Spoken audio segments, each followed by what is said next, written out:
Hola, buenos días, soy Xavier Jiménez, bienvenidos a este vídeo en el que haré un análisis de la lente Sony 28mm f2. Yo trabajo en una productora audiovisual y por lo tanto este vídeo está más orientado a su análisis, al análisis de la lente en su uso para vídeo. ¿Esta lente en qué situaciones funciona mejor? Bien, en mi opinión esta lente está muy indicada para su uso, por ejemplo, en un gimbal, debido a que es una lente que ocupa poco espacio, es una lente pequeña, es una lente que pesa poco y que por lo tanto su uso en el gimbal nos va a venir muy bien porque todo el conjunto va a pesar poco. Es muy importante en el uso de los gimbals que todo el setup pese poco, porque el gimbal es bastante pesado de manejar y al cabo de unas pocas horas estás bastante cansado. Además, esta lente, al ser un 28mm, funciona muy bien en el gimbal porque nos permite tomar imágenes bastante angulares. En un gimbal, como sabéis, es importante que las grabaciones sean relativamente angulares porque es lo que mejor va a funcionar y donde más se va a percibir el movimiento del gimbal. Si grabamos con un 85mm, por la propia óptica del objetivo, vamos a percibir poco movimiento relativo. En los gimbal, por lo general, se utiliza siempre ópticas angulares. El 28mm no es demasiado angular, pero es lo suficientemente angular como para que funcione muy bien en un gimbal. Además, al ser un f2, al ser una apertura bastante rápida, vamos a conseguir un buen desenfoque de fondo, siempre y cuando, bajo determinadas circunstancias, obviamente, tendremos que tener el sujeto relativamente cerca del objetivo. Por ejemplo, esta grabación, en la que yo os estoy hablando, está grabada con el 28mm y está grabada en f2. Estoy más o menos como a 50 centímetros de la cámara y ya veis que se consigue un cierto bokeh. Si yo esto lo estuviera grabando con un gimbal, pues podríamos conseguir una grabación en movimiento con un desenfoque de fondo, lo cual no es nada habitual en las grabaciones con gimbal, porque precisamente en los gimbals se suelen utilizar angulares mucho mayores. ¿Qué otras situaciones nos puede venir bien utilizar esta lente? En las situaciones de poca luz. Tanto en interiores como en escenas nocturnas, ese f2 nos va a ayudar mucho. No es nada habitual que los objetivos para Sony en este rango de precios tengan una apertura tan rápida, tengan este f2. Lo habitual en este rango de precios en los objetivos Sony es que sean f4. Ese f2 nos va a permitir, en escenas con poca iluminación, mantener una buena calidad de imagen. Por lo tanto, en estas escenas con poca iluminación, este objetivo nos va a venir muy bien. Bien, también está muy recomendado en aquellas grabaciones de viajes, porque cuando te vas de viaje, creedme, lo más importante es que todo tu equipo pese poco. Se nota mucho el peso en cuanto sales de la oficina y este objetivo es de los más pequeñitos y de los más ligeros que yo he tenido nunca y por lo tanto es muy fácil de meter en la mochila, es muy fácil de colocar en la cámara y es muy agradecido de manejar porque todo el setup pesa muy poquito, lo cual, creedme, cuando estás de viaje y estás fuera del estudio es una de las prioridades que te manejas. Bien, vamos a pasar ahora al rendimiento de la óptica, en qué funciona bien, en qué funciona no tan bien, etc. Esta es una lente que en f2 anda muy justa de nitidez, especialmente en los bordes, aunque se corrige bastante pasando a f4. En este plano en f2 lo podemos ver, sobre todo en la parte superior izquierda, en las ramas. Es verdad que este plano nunca lo grabaría f2, ya que es un exterior con mucha luz y mucho detalle y mucha profundidad de campo. Ahora vamos pasando desde la izquierda al plano grabado en f4. Y como veis mejora bastante en los bordes. Las ramas están mucho menos difuminadas y hasta el color mejora mucho.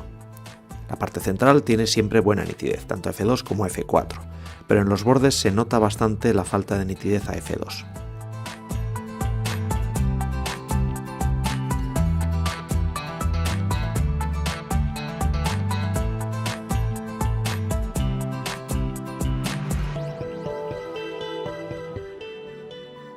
Vamos ahora a compararla con un objetivo que yo sé que tiene muy buena nitidez, el Tamron 28-75 f2.8.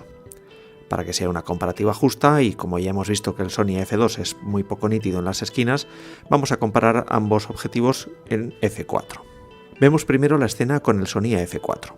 Fijaros sobre todo en la parte superior izquierda, en las ramas. Es donde más se va a notar la diferencia. Aquí entra el Tamron a f4 y como vemos es un poco más nítido. En la parte central apenas se nota, pero en los bordes sí que se aprecia el aumento de nitidez. Y es que el Tamron es una óptica que resuelve muy bien la nitidez en todo el fotograma. Fijaros, como digo, en las ramas de la izquierda y veréis que aunque el Sony 28mm a f4 mejora mucho la nitidez en los bordes, aún hay objetivos bastante más nítidos.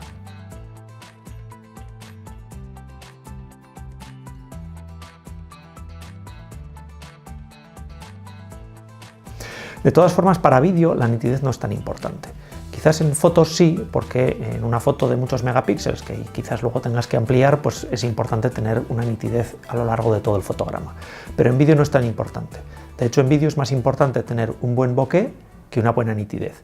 Obviamente es importante las dos cosas, no me entendáis mal. Pero si tengo que apostar por algo, prefiero un buen bokeh a una buena nitidez. De hecho, fijaos, en vídeo, los que nos dedicamos al vídeo, solemos bajar el nivel de nitidez de las cámaras. Porque eso nos ayuda a tener un estilo y un aspecto más cinematográfico, y porque además siempre se puede aumentar la nitidez en postproducción, añadiendo en software de postproducción o de Premiere, Final Cut o Avid o cualquiera, el clásico filtro de nitidez, de sharpening. Como la calidad, como la resolución del vídeo es 2K o 4K, pues es menos importante la nitidez que los 42 megapíxeles que tienes en una imagen estática ampliada en un gran mural, donde ahí se ve cada píxel. En el vídeo no es tan importante. Como os digo, es más importante un buen bokeh. En ese sentido, la apertura f2 de esta lente nos va a ayudar mucho con ese bokeh, que es, en mi opinión, bastante más importante que la nitidez. Otra cosa importante a tener en cuenta es el viñeteo que tenga la lente. El viñeteo, como sabéis, es el oscurecimiento que hay en los márgenes del fotograma. En ese sentido, esta lente tiene algo de viñeteo a f2, pero es un viñeteo que desaparece enseguida en cuanto subimos a f5,6 aproximadamente.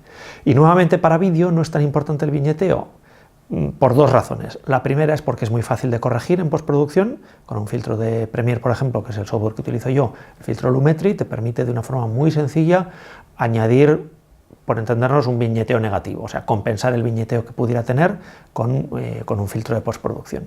Y en segundo lugar, no es importante que tenga o no tenga viñeteo, porque de hecho muchas veces lo añadimos en postproducción. Esto se ve mucho en los filtros de Instagram, donde hay un efecto específico para el viñeteo. Pero en el vídeo muchas veces añadimos viñeteo para centrar la atención en el punto de referencia, en el primer plano, digamos. Entonces yo no me preocuparía mucho por el viñeteo. Esta lente tiene algo en f2, no demasiado. He visto lentes que tienen mucho más viñeteo y en todo caso no es algo que me preocupe. Más cosas importantes de esta lente es la distorsión. La distorsión aquí sí que es bastante acusada, pero nuevamente en vídeo no es tan importante porque el vídeo es movimiento, el vídeo son planos que se mueven continuamente, el vídeo son panorámicas, son acercamientos, son alejamientos, es montaje. Entonces hay algo de distorsión de barril, pero eso es más importante en foto que en vídeo. Lo vais a entender enseguida. Imaginaos que utilizamos esta cámara, este objetivo, para tomar fotografías de edificios, en los cuales es importante pues, mantener pues unas líneas paralelas, o una simetría, o unos puntos de fuga, etc. Y claro, esta lente distorsiona algo, esos paralajes de líneas, aunque se puede corregir relativamente fácil en postproducción con Lightroom o incluso con Photoshop. Pues hay que tenerlo en cuenta. Si queréis una lente pensada para fotografía de arquitectura, quizás esta no es la más adecuada. También el 28 mm no ayuda, no es tan angular como para sacar fotos de edificios. Pero como os digo, para vídeo la distorsión no es tan importante, porque en el vídeo se nota mucho menos. Más características. Una cosa muy destacable es la velocidad, la precisión y lo silencioso que es su autoenfoque. Y aquí sí que esto es muy importante para vídeo, sobre todo si la estás utilizando en un gimbal. Como sabéis, las cámaras de Sony, las cámaras mirrorless de Sony, te admiten cualquier óptica, sea Sony o no. El problema es que si no usas ópticas nativas, pierdes el autoenfoque. Tienes que enfocar en modo manual.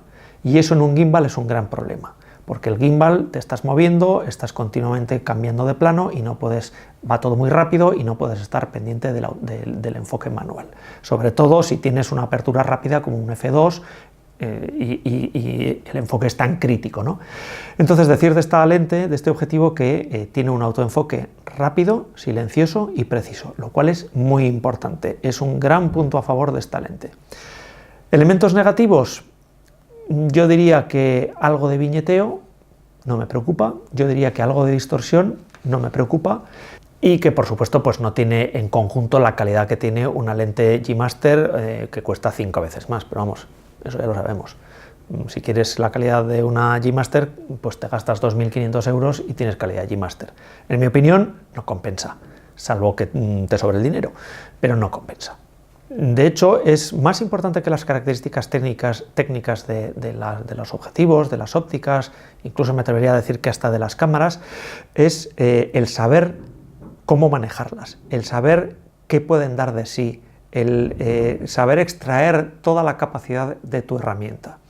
Es mucho más importante eso, saber qué planos usar, cómo se usan los gimbal, qué tipo de montaje puedes hacer, que la óptica tenga una nitidez un puntito mayor que la otra.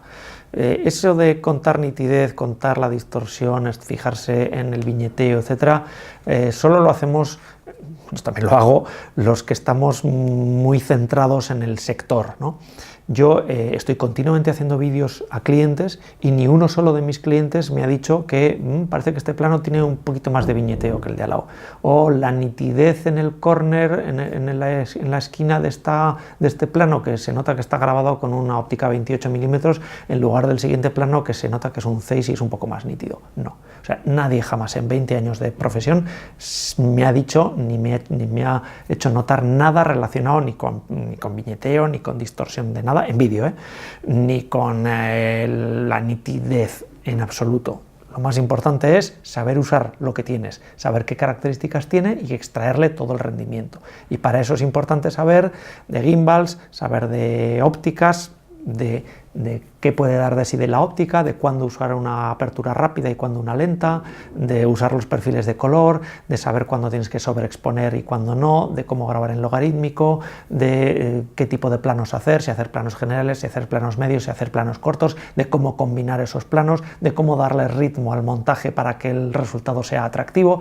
Todo eso es muchísimo más importante que la calidad última de la óptica, porque la mayor parte de las ópticas que usamos son ya ópticas muy buenas.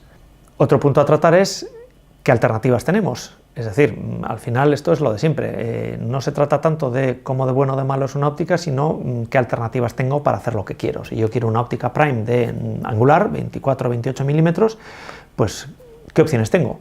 Además de esta Sony 28 milímetros, tengo las opciones de usar las nuevas lentes Sigma, creo que han sacado de 24, 30 y 35 milímetros, que estén más o menos en un rango focal parecido a esta, alguna no nativa de Samyang, pero perdemos el autoenfoque y tenemos que comprarnos un adaptador, y las líneas, en fin, súper caras de Sony, Batis, etc.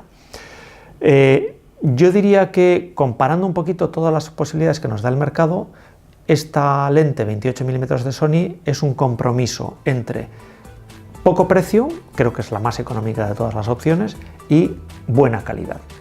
Buena calidad para vídeo, calidad excelente en lo que realmente importa, autoenfoque, peso, bokeh, y aceptablemente buena en cosas que no son demasiado importantes para vídeo, como el viñeteo o la distorsión de barril.